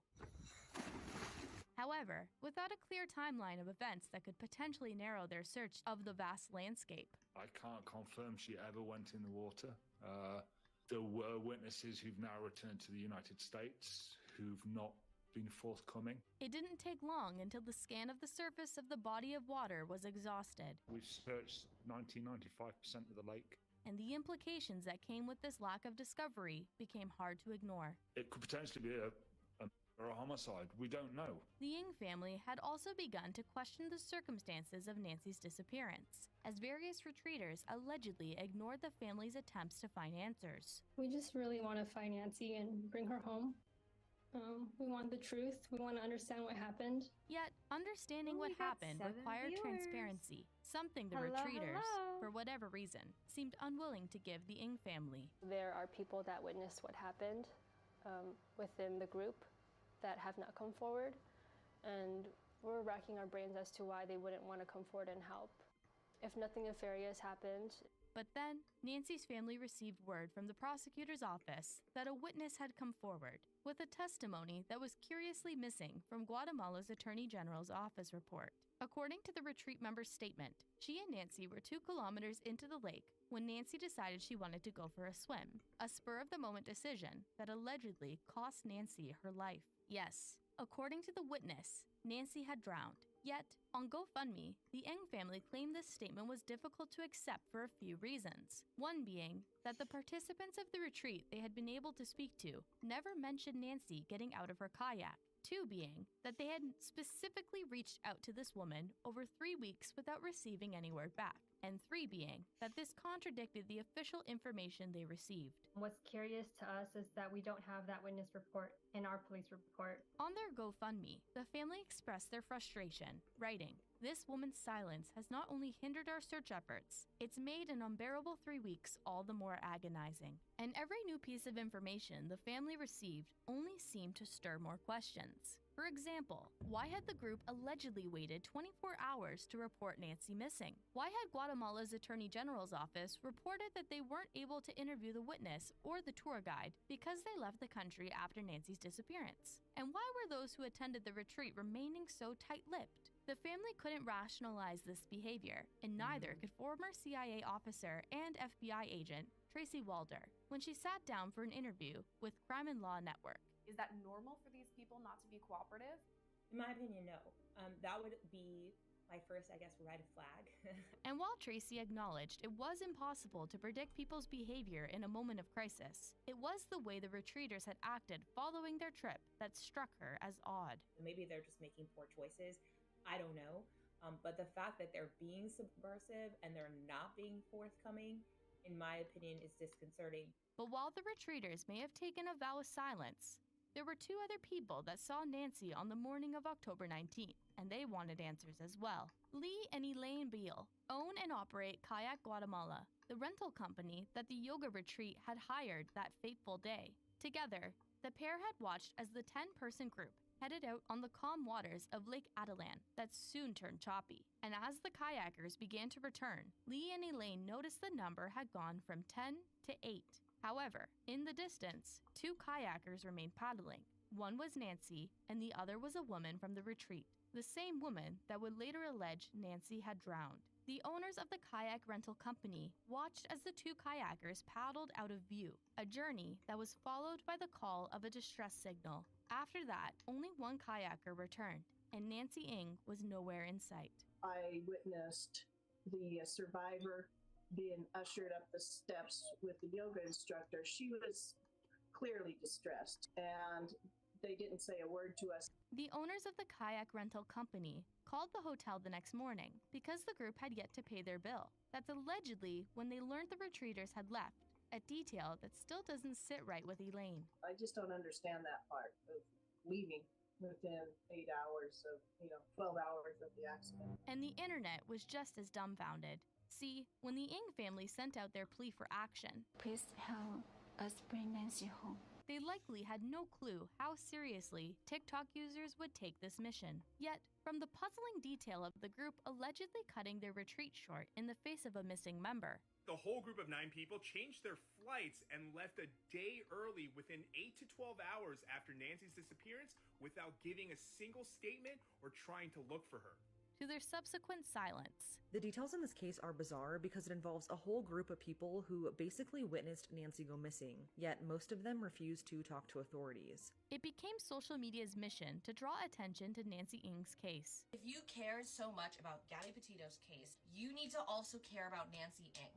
As everyone, from strangers, somebody's gotta know something, to friends, I just want to use my platform to spread some awareness on her disappearance because she is a college friend and she's an extremely nice person. Used their platforms to help Nancy's disappearance make headlines. But would a certain witness coming forward bring some much-needed clarity to the case? That's right. The formerly unnamed retreater who claimed Nancy had drowned was ready to tell her side of the story. Well, at least she was ready to tell her side of the story through her attorney.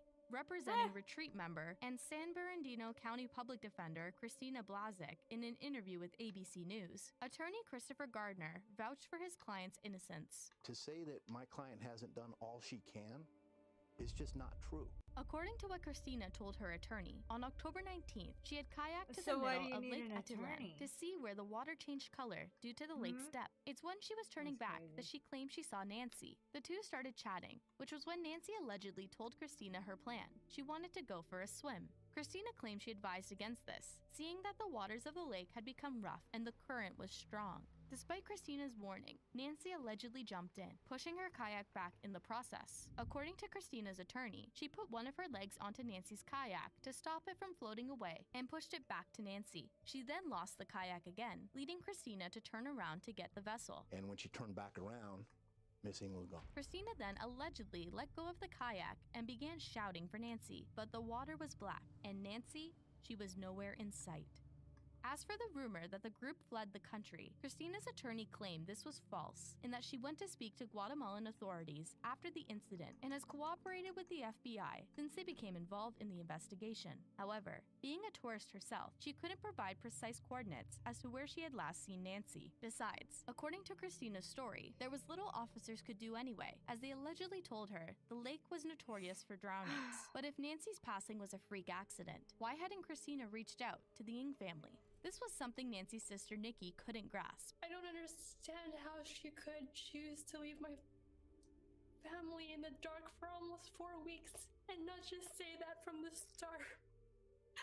So while the family expressed their appreciation on their GoFundMe for Christina's statements, as every piece of information is invaluable, they wished they hadn't had to wait weeks to hear this, writing. For instance, as stated by our head of search and rescue, the detail about Christina kayaking to where the lake changes color due to the depth could have helped this team focus their initial search on the deepest part of the lake, where the water is opaque. Given the urgent, time-sensitive nature of the search, we only wish we could have received such information sooner. According to the family, they reached out to Christina through email on October 25th and on October 31st, only to receive no word back. Yet, according to Christina's attorney, his client had a reason for leaving the family hanging. Yep, Christopher Gardner claimed Christina needed time to recover from what she had witnessed, and the Ng family's threats weren't helping. They, the family, tell her they understand she has been through a traumatic experience, but then they tell her she needs to come forward to assist authorities. And they say in the same email if she doesn't come forward, they'll make her come forward, he claimed. However,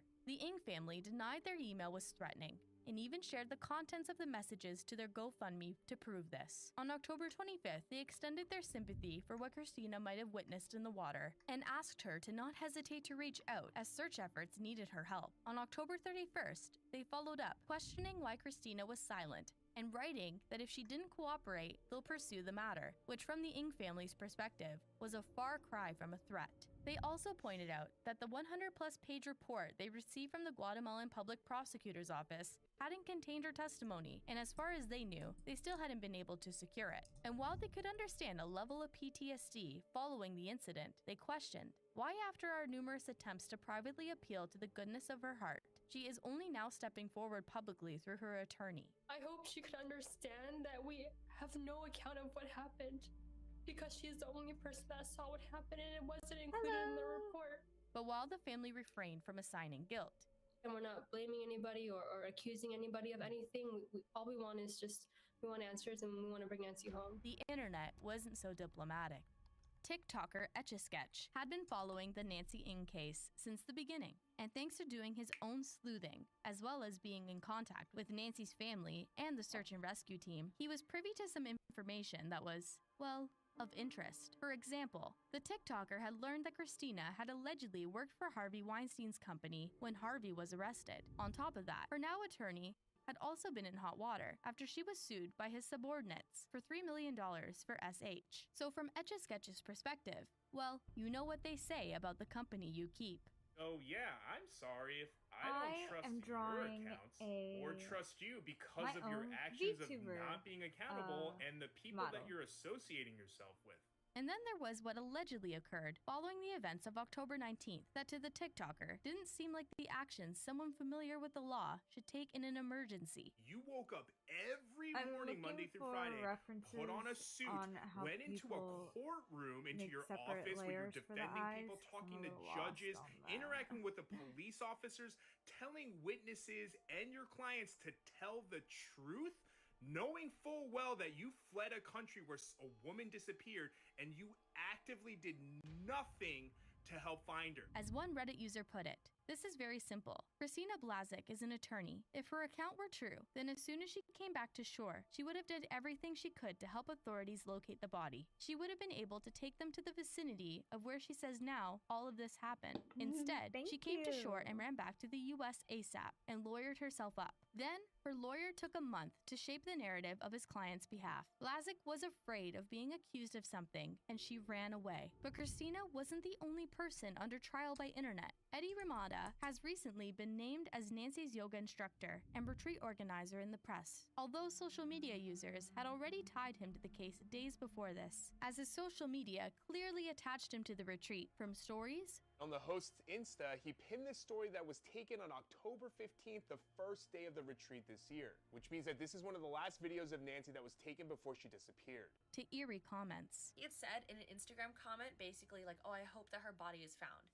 What do you mean her body? No one said she was dead. And as Eddie allegedly began to scrub evidence of the recent retreat from his socials, Etch-a-Sketch had one question. What do you have to hide, Yogi Eddie? If he was hiding anything, the TikToker was determined to reveal it, with the help of some of Eddie's alleged former students at his studio, Hot 8 Yoga. And do you want to know how people who knew Nancy and Eddie described their relationship? Multiple people said that she wasn't just attending his class. A lot of people use this exact word to describe their relationship: friends. And Eddie, after witnessing his friend disappear in a lake at his retreat, decides to come back and immediately starts teaching class the very next week, while none of the students even know about it because this information hasn't come out until recently, almost a month later, and even some of the retreat goers were back in class immediately. In fact, Eddie had allegedly told a member of the class who asked how the retreat had gone that it was great and remained his smiley self. Despite that, he'd come back from the trip one student short. Someone who works with Eddie told me that he literally doesn't care and just wants this to go away. Oh, and Christina Blazik, the lawyer, also regularly attends Eddie's class at Hot 8 Yoga. There were also allegations that Eddie had been fired from another studio, and Etch-a-Sketch believed this could have something to do with TikTok user and LA-based yoga instructor Alex R's accusation. I've been in his class before and I had a very bad experience. He actually physically assaulted me on the way out of that class. I was in a pose called Rabbit, and he put his fingers in my hip creases as if to draw me back. And when I told him no, we got into an argument right there, like in the class on my yoga mat. According to Alex, the instructor took offense to her request for him not to touch her, and she decided to remove herself from the situation by getting up to leave the class. And he follows me as I'm walking out the door. I'm kind of to struggling hold with the it a door little open bit. for me to walk out, and as At I'm least with the walking out, eyes. he puts I his don't really hand on make my shoulder. detailed and he stuff pushes me out the usually like door. that. It seemed Eddie's purported people skills hadn't improved in this interaction, as a Reddit user that claimed to be in touch with the Ng family, as well as TikToker Etch-a-Sketch, alleged Eddie had only responded to the family's request to speak in order to berate them about how bad they're making him look. The user also claimed that there's also tons of accounts coming forward stating he touched students inappropriately and that he is a narcissist with a cult-like following at Hot 8 Yoga. Speaking of which, Hot 8 Yoga has also come under fire as allegations surfaced that the studio told customers not to speak about Nancy yet were reportedly planning to capitalize on the tragedy just the same. Multiple of their employees told me that for the last 4 weeks, there was radio silence on Nancy, and now that her story is gaining traction in the media, all of a sudden, they want to throw a candlelight vigil for Nancy. And I hope they do, because I'm going to be there front and center. And the studio also seemed to have a strange response to Nancy's disappearance, as when one 0-star Google review requested that they find Nancy after she went missing, they allegedly responded, "Nancy is on a retreat out of the country. She will be back as soon as she returns and is leading a teacher training in January. Thank you for your interest in Nancy." But it wasn't just the internet that was fixated on Eddie Romana and Christina Blazek. On November 13th, the rescue team the Ng family had hired posted to their Instagram that the criminal case now had two persons of interest. And would you look at that? The first person is Eduardo, aka Eddie Ramada, the yoga instructor. And would you look at that second name? Christina Marie Blazek. And while the FBI had stated that they are not aware of any evidence of foul play and witnesses were cooperating, Etch-a-Sketch's recent interaction with Eddie put the yogi under even more suspicion. See, the TikToker received a DM from Eddie where the yoga instructor accused him of spreading misinformation on the case. To make his point, Eddie attached a plane ticket that he claimed proved that he didn't flee the country, but were instead scheduled to fly out on October 21st. When I first saw this, I was like, that doesn't really prove anything. But today, for some reason, I was like, you know what? I'm gonna try to see if I can prove when this ticket was bought. And would you look at that? I used the information that Eddie sent me on his ticket screenshot to find his actual receipt. Notice all of the information is exactly the same. Now look right here. What does that say? Date of purchase, Friday, October 20th. After Nancy disappeared already. And an anonymous source that reached out to Etch-a-Sketch had allegedly been able to access the United Airlines system to find evidence that Eddie was originally set to fly out on October 22nd.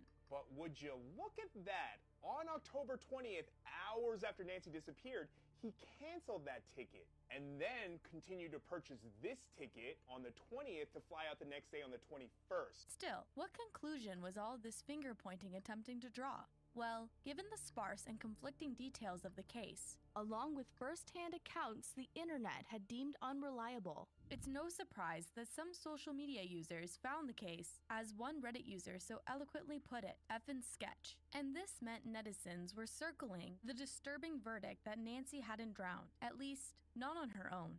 Various theories that Nancy had been the victim of a hate crime, a ritualistic sacrifice, or trafficking developed online. And the travel advisory Guatemala was under due to violent crimes only encouraged further disturbing conclusions, including extortion, armed robbery, carjacking, narcotics, trafficking, and gang activity. Others have pointed out these retreats are notorious for using hallucinogenic substances, which could perhaps explain why Nancy had allegedly jumped out of her kayak, Etch-a-Sketch's claim that her room at the hotel was ransacked, and the group's odd behavior following Nancy's disappearance. However, according to those who knew Nancy, this would be widely out of character. Not only did everyone that I talked to who knew Nancy personally tell me that that was not her vibe in the least, but the search and rescue team also stated that they found nothing to suggest that substances were involved at all. Instead, those who allegedly knew Eddie told the TikToker that the alleged mess in Nancy's room likely wasn't Eddie's attempt to hide incriminating substances, but evidence of Eddie's previously mentioned lack of organizational skills, as he was likely searching the room for emergency contact information that he neglected to ask his students for. And from Etch-a-Sketch's sources, while Eddie did have his adoring pupils, calling this group a cult might be a stretch.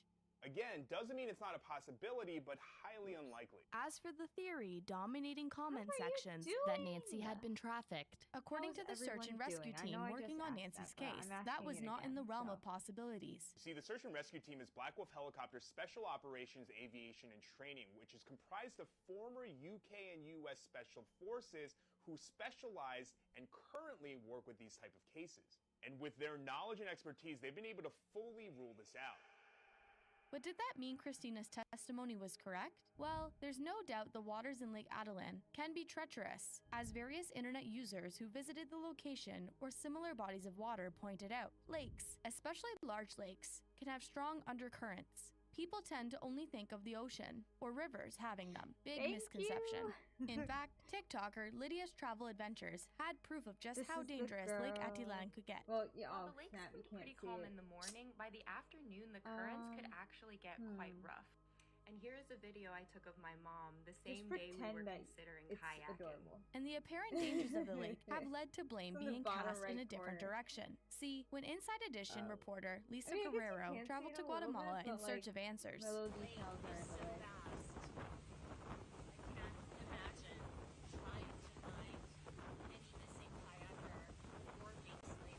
She might not have found Nancy, but she was able to connect with a source that needed to be questioned, Elaine Beal.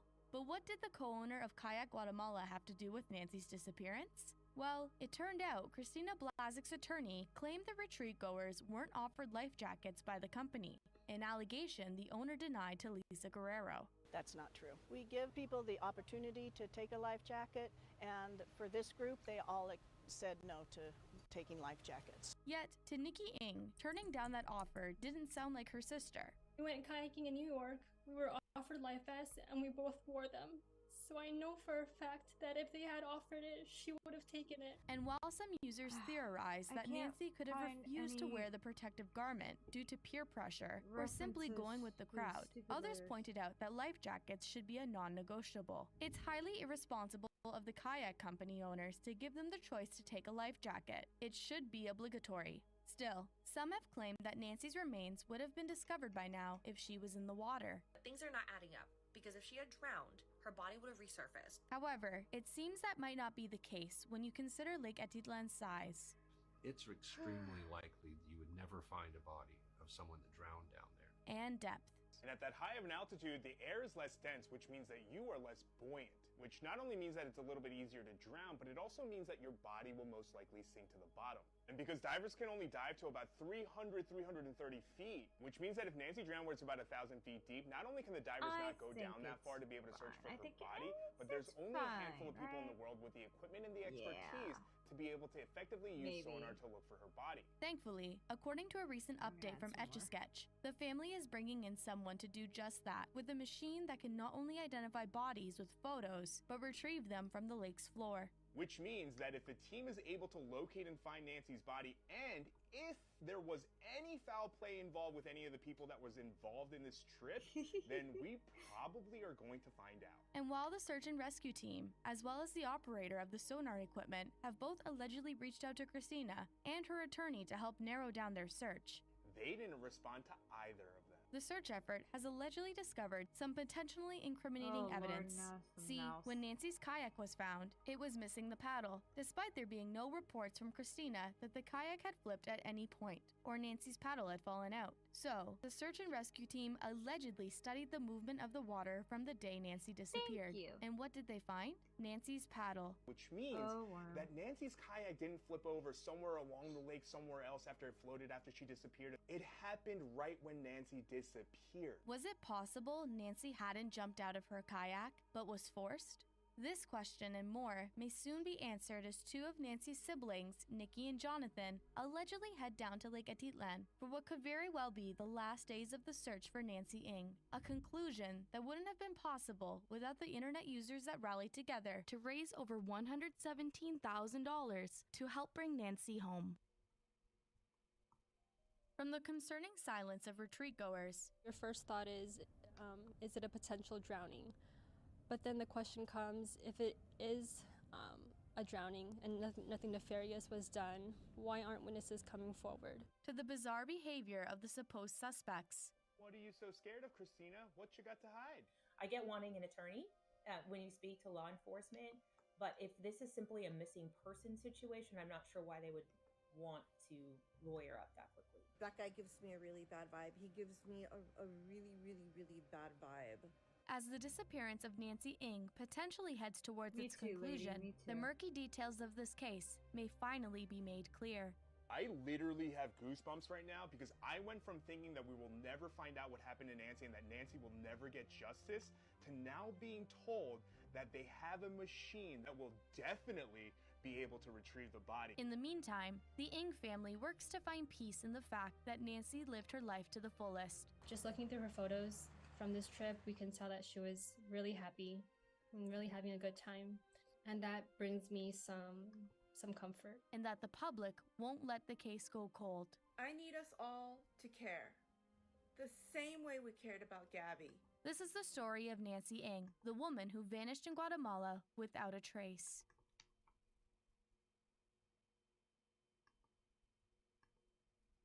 But wait, did they did they ever find her body? Oh, that was in 2023, so I guess it's too soon to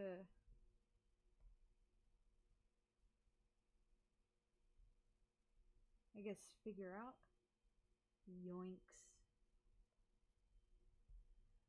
Alright, let's see. What else? What else is on the table to listen to? What are you guys in the mood for?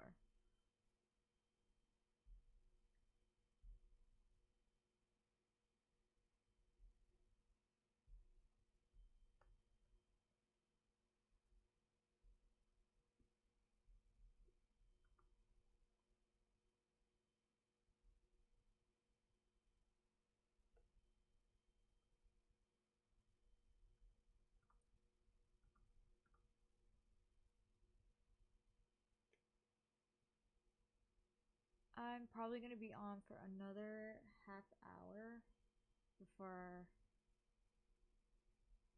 I put myself to bed.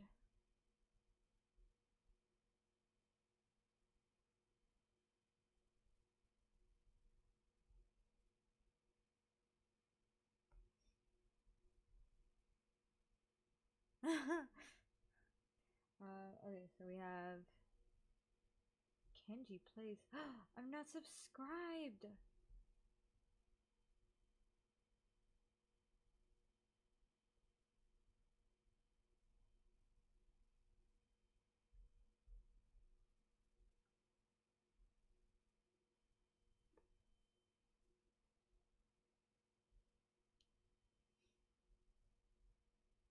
Nothing is loading. Life is so hard. Okay. Okay, so I'm gonna put that on my watch later list.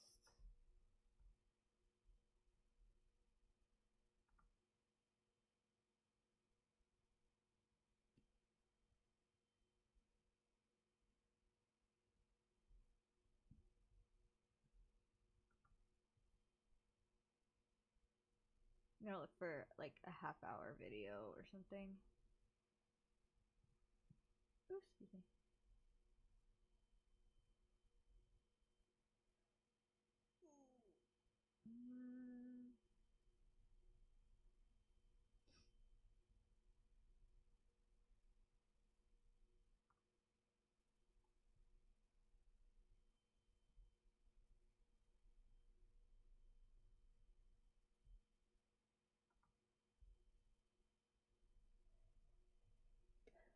We have The Scandal of the Jeremy Renner app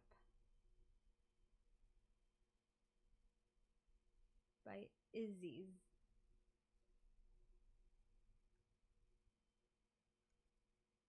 Harvard's in trouble for selling body parts. Ooh.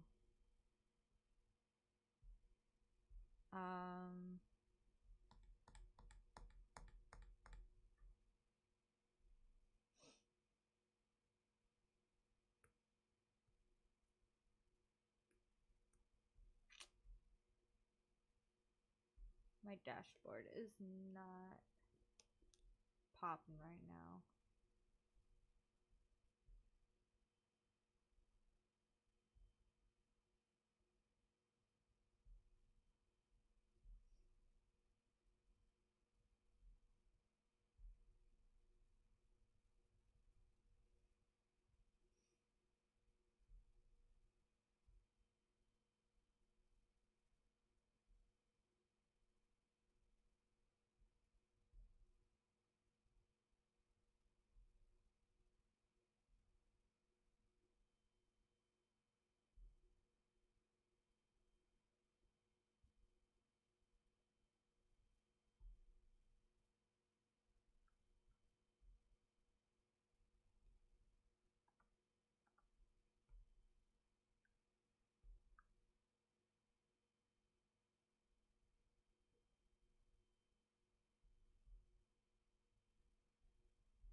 There's nothing I want to watch right now. This is...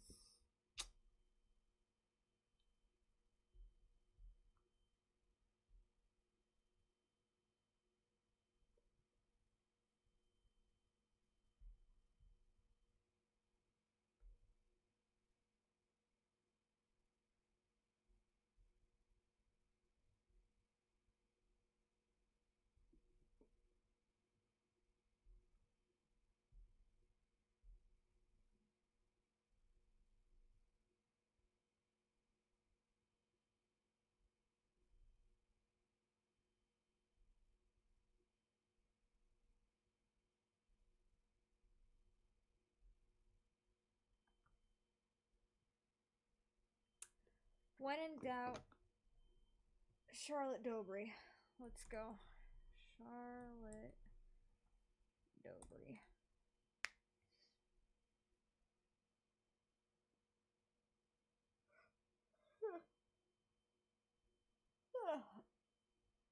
My internet is super slow. Or, well, my computer, I guess, specifically.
Oh, I've watched like almost all of these.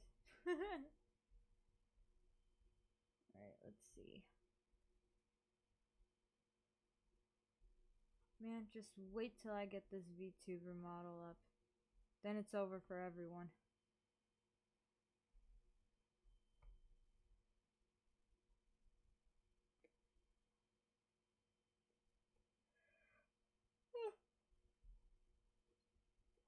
Oh my goodness.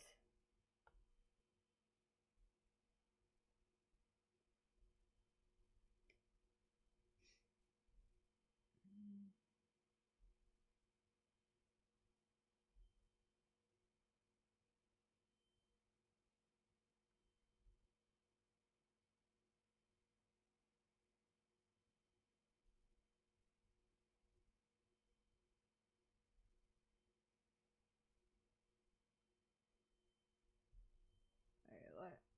How about Petty Revenge? Let's do it. And then after this video, I'm probably gonna call it a night. If it loads.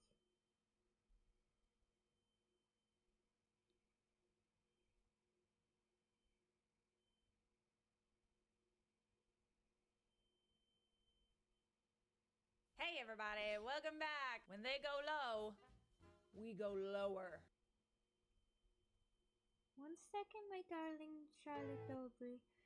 1 second, I need to make it into a pop-up.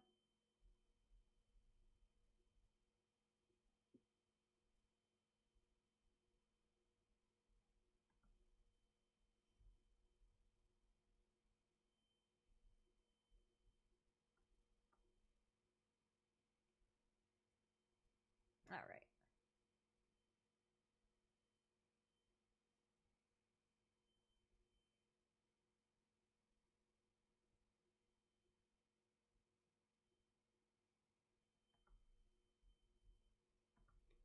Hey everybody, welcome back. When they go low, we go lower.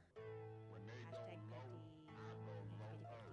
Please do not park in front of our home. Thank you. When they go low, I go lower. Letter on my car. I'm parked at my homeboy's crib. And I get this letter, please do not park in front of our home. So I went and knocked on the door and asked why. It's a public street. And she says she owns this parking spot. She owns it. This guy right here is on my property. Oh, Lord. Because I knocked on the door.